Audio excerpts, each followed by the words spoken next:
Bismillahirrahmanirrahim. Alhamdulillahirabbil alamin arrahmanirrahim maliki yaumiddin. Iyyaka na'budu wa iyyaka nasta'in ihdinas siratal mustaqim. Siratal ladzina an'amta 'alaihim ghairil maghdubi 'alaihim waladdallin. Pertama yang saya muliakan Shahibul Bait, Saudara Abi Anwar Shihab beserta keluarga besarnya. Mudah-mudahan istrinya diangkat penyakitnya, disehatkan seperti sedia kala, dan bisa berkumpul lagi dengan keluarganya. Dan mudah-mudahan Allah selalu memberikan keberkahan untuk keluarga besar Abi Anwar Shihab. Dan mudah-mudahan anak-anaknya jadikan anak-anak yang soleh, yang bermanfaat untuk agama, bangsa, dan negara. Yang kedua yang saya muliakan, Ketua Majelis Zikir Abahku 37, Bapak Gus Khairuddin, atau biasa dipanggil Ketua Agus. Yang saya muliakan, yang biasa pergi kemana-mana, dan insya Allah mudah-mudahan selalu diberikan kesehatan, khususnya untuk Bapak Selamat sesepuh kita untuk Tangerang Raya, yang alhamdulillah malam ini menghadiri majelis di rumah Bapak Anwar Shihab kita, sesepuh kita ya, Bapak Selamat Riyadi. Mudah-mudahan selalu diberikan kesehatan ya, dan bisa kemana-mana. Alhamdulillah di majlis kita pun dia sering hadir terus pokoknya. Kalau nggak ada halangan yang berat-berat pasti hadir insya Allah. Karena beda yang namanya sesepuh, orang tua, hadirnya saja sudah membuat kita bahagia. Dan semua jamaah manaqib yang saya muliakan, alhamdulillah malam ini seperti baru mulai lagi ya, baru mulai lagi, insya Allah kedepannya diistiqomahkan lagi. Kita harus acungkin jempol 4-4 ya. Ya, harus kita apresiasi luar biasa semangatnya. Kenapa? Karena salah satu wujud khidmat kepada guru mursyid ya seperti ini. Dan jangan lupa bahwa apa itu kesenangannya, yaitu adanya majlis-majlis manaqib. Itu salah satu kesenangan Abah. Kalau salah satu kesenangan Allah kita turuti, ya seperti itulah. Barang siapa yang benar khidmatnya kepada gurunya, wajabat karomatohu, wajib dia mendapatkan karomah. Duitnya isim domir itu kepada gurunya. Ya, jadi wajib kita mendapatkan karomah daripada gurunya. Karena kalau masalah itu sering diterangkan dalam taklim. Saya ini lebih kepada membahas masalah zikir. Biarpun pekerjaan kita sehari-hari seperti itu, alangkah ini mah hanya untuk mengingatkan saja. Yang kata Dua Syabul Qadir, udunu syayatinakum biqauli la ilaha illallah. Bebanilah, perberatlah setan-setan yang ada di dalam diri dengan ucapan kalimat la ilaha illallah. Ku bicara sampai seperti itu tentang masalah zikir dan zikir melulu, karena memang tidak ada habisnya. Ada riwayat Nabi Allah Sulaiman alaihissalam pada waktu malam hari dia menghitung kudanya. Kita tahu Nabi Allah Sulaiman alaihissalam orang yang paling kaya di bumi ini. Kudanya pun banyaknya luar biasa, dan yang pasti itu kuda-kuda yang terbaik di antara yang baik. Jadi semua terbaik semua. Jadi suatu malam dia mau tidur, ingat dengan kudanya. dihitunglah kudanya, hitung kudanya, warnanya, sebentar doang. Ada teguran dari Allah. Hanya sebentar dia lalai tidak ingat kepada Allah, luar biasa penyesalannya. Pagi-pagi dia keluar dari kamar, memerintahkan para punggawanya, prajuritnya, lihat kuda semua ada berapa di istal, katanya. Potong semua kudanya. Gara-gara kuda ini saya lalai kepada Allah. Jadi dalam ilmu tasawuf itu lupa kitanya kepada Allah, hati kita lupa sebentar kepada Allah, itu termasuk dalam kategori dosa besar dalam pandangan kacamata ilmu tasawuf ya. Jadi dosa besar itu kategorinya. Yang kita ketahui dosa-dosa besar itu kan umumnya seperti itu. Jadi ternyata kalau untuk para kaum tasawuf itu lalainya kita kepada Allah itu termasuk sesuatu yang sangat dosa luar biasa besarnya.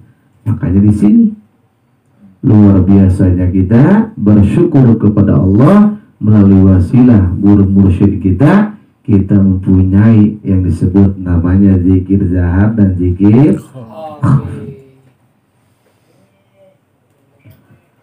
Nah, terus masalah zikir seperti ini. Ada kalimat ujung-ujungnya begini, ana jalisun man zakaroni. Saya itu duduk bareng, nongkrong bareng, ngopi bareng, lamun bahasa kasar nama. Kata Allah ini dalam hadis kursinya ya. Allah bicaranya begitu. Ana jalisun.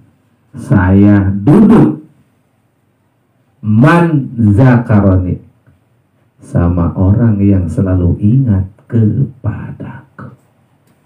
Kata Allah kan ada fazkuruni azkurkum. Kalau kamu ingat kepadaku, aku ingat kepadamu. Dan ayat satu lagi yang sering kita dengar dalam telinga kita pada waktu khatib Jumat, terakhirnya apa? Wala zikrullahi akbar. Ternyata zikir Allah itu lebih besar, luar biasa besarnya terhadap diri kita.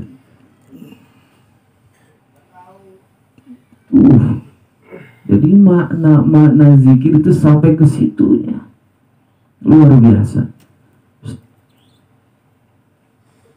Zikir zahar, zikir khafi. Saya pengen lihat buku materi kajian Al-Hikam Syekh Ibnu Athaillah, Syekh Abu Abbas Al-Masyishi sama Syekh Abu Hasan Syazili. Ini urutan yang ketiga ya. Dalam Thariqah Syaziliyah ini setelah Syekh Abu Hasan satu, baru yang ini. Ini aslinya awalnya apa? Kakeknya ini ahli fikih, orang yang paling menentang kepada Syekh Abu Hasan Syazili. Ini termasuk Syekh Ibnu Athaillah, luar biasa nentangnya. Tapi karena dia mau mendatangi, mau ngobrol, ditanya sama dia, akhirnya malah ini jadi pengikut luar biasa. Malah dijadikan mursyid Thariqah Syaziliyah. Tadi tidak sengaja saya buka langsung tentang masalah zikir. Oh, saya temanya ini aja lah. Hikmah yang ke 47. Oh, saya buka tentang masalah zikir. Oh, hikmah ke-47. Jangan tinggalkan zikir lantaran hatimu belum bisa khusyuk. Sebab goflahnya atau lalai hatimu ketika tidak berzikir lebih buruk daripada lalainya hatimu saat berzikir. Semoga Allah mengangkat derajatmu pada zikir disertai adanya lalai menuju zikir, disertai kesadaran atau ingat kepada Allah. Dan dari zikir yang disertai kesadaran menuju zikir yang disertai kehadirannya. Juga dari zikir yang disertai kehadirannya menuju zikir yang meniadakan segala sesuatu selainnya. Dan yang demikian itu bagi Allah bukanlah merupakan sesuatu yang sulit. Itu kalau kata-kata dari awal, orang yang baru pertama zikir kadang ingat, kadang lupa. Itu masuk dalam kategori masih bagus, dia masih mau berzikir walaupun kadang-kadang. Tapi seiring waktu terus menerus continue, ujung-ujungnya apa? Sampai dia bisa yang disebut namanya zikir nafi isbat, itu menghilangkan ta'aluk kita, ketergantungan kita illallah, mengisbatkan semua hanya kepada Allah. Ujung-ujungnya begitu. Itu bukan secara zahir ya, tapi secara qalbu. Kita jangan pernah merasa butuh terhadap payumi hati kita, ya.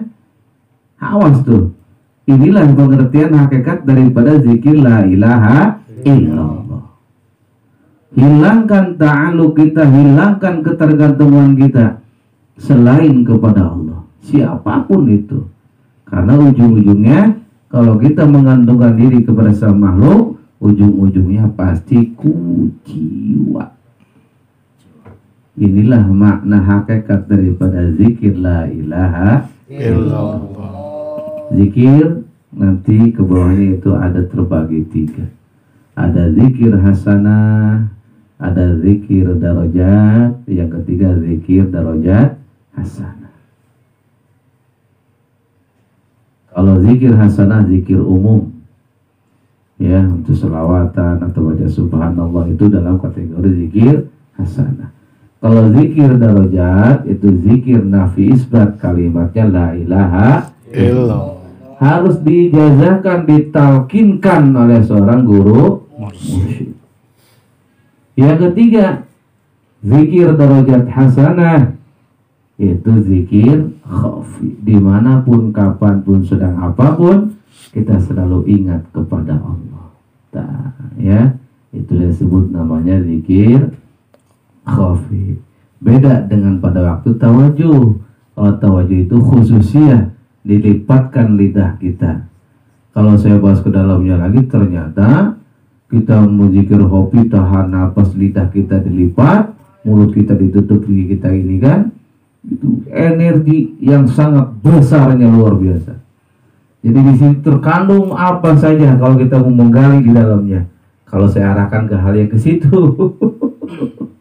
Kalau kita kan sesuai dengan niat ilahi anta maksudi wariyallaka, udah kita patokan itu aja.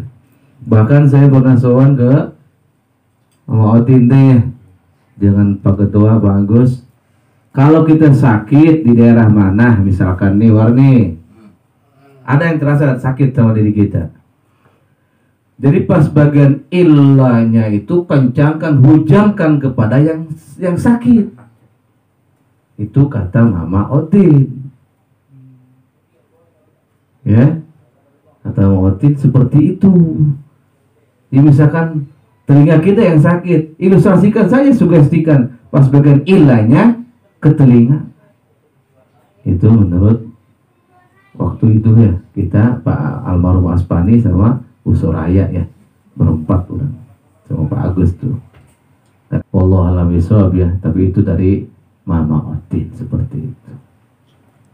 Dan kebiasaan saya kalau bertemu dengan orang-orang seperti itu, suka dibuka peci saya. Kenapa?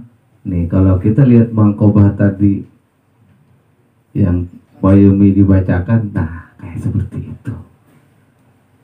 Dulu memang pernah saya sama Mautin juga dibuka petinya. Buka petinya, dilus-elus, ditiup sama dia seperti itu. Ternyata memang ada pelajarannya. Nih dari mangkobah tadi. Pada waktu ziarah Tuhan Syaikhul Qadir di Hilatul Syarifah, di makbarahnya Kanjeng Rasulullah Sallallahu Alaihi Wasallam, kan dibuka, imamahnya dibuka, tangan Kanjeng Rasulnya diluruskan ke ubun.